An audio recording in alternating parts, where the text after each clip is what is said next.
भारत के महान गणितज्ञ और खगोलशास्त्री आर्यभट्ट जी का जीवन परिचय।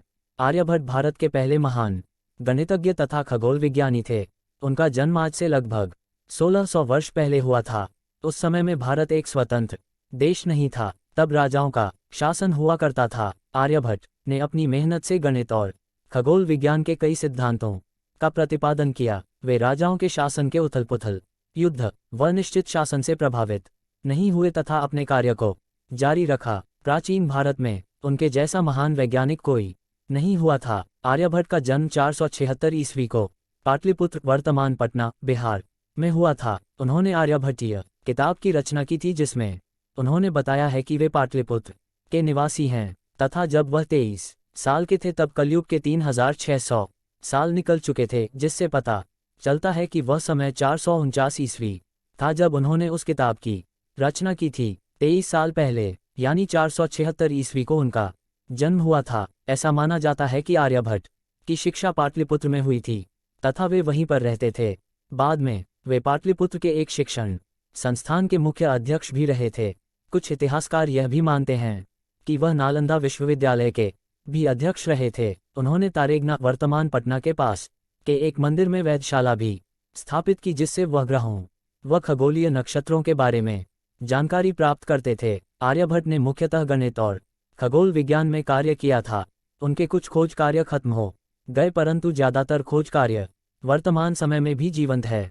उनके ग्रंथ का नाम आर्यभट्टीय है, जिसमें उनके सभी खोज कार्य उपलब्ध हैं।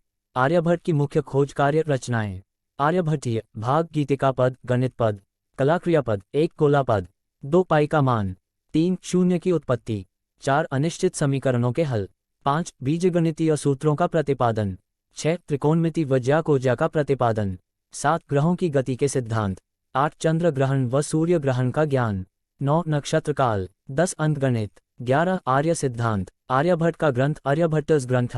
आर्यभट्ट ने आर्यभट्टीय ग्रंथ की रचना की, जिसमें उनके खोज कार्यों का वर्णन किया गया है।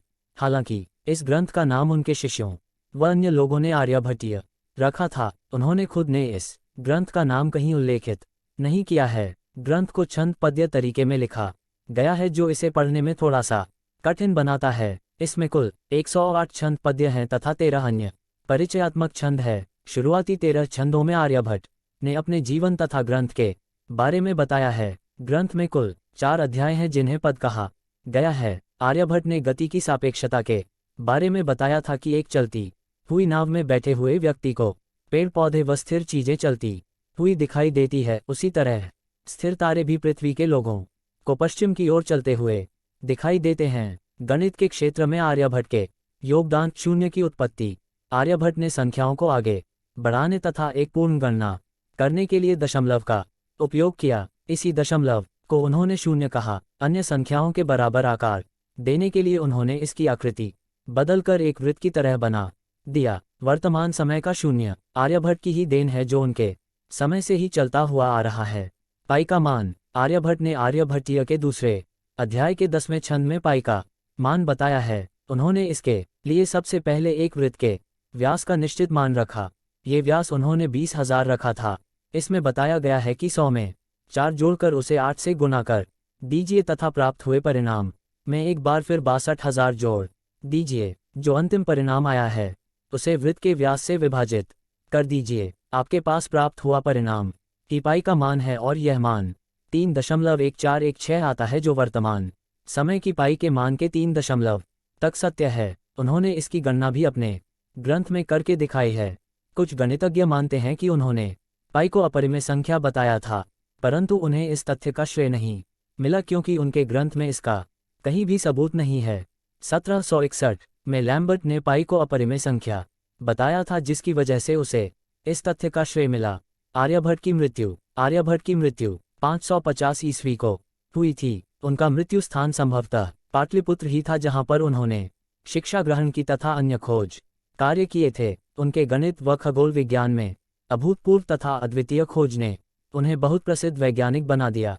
वो आज भी भारतीय युवाओं व वैज्ञानिकों में आदर्शवादी गणितज्ञ तथा वैज्ञानिक है। आर्यभट्ट की प्रतिष्ठा में किए गए कार्य: भारत सरकार ने आर्यभट्ट की प्रतिष्ठा में अपनी पहली सैटेलाइट का नाम आर्यभट्ट रखा था, जो 1975 में लॉन्च की गई थी। उनकी प्रतिष्ठा में बिहार सरकार ने आर्यभट्टा नॉलेज यूनिवर्सिटी की भी स्थापना की, जो वहीं पटना से कुछ किलोमीटर की दूरी पर है।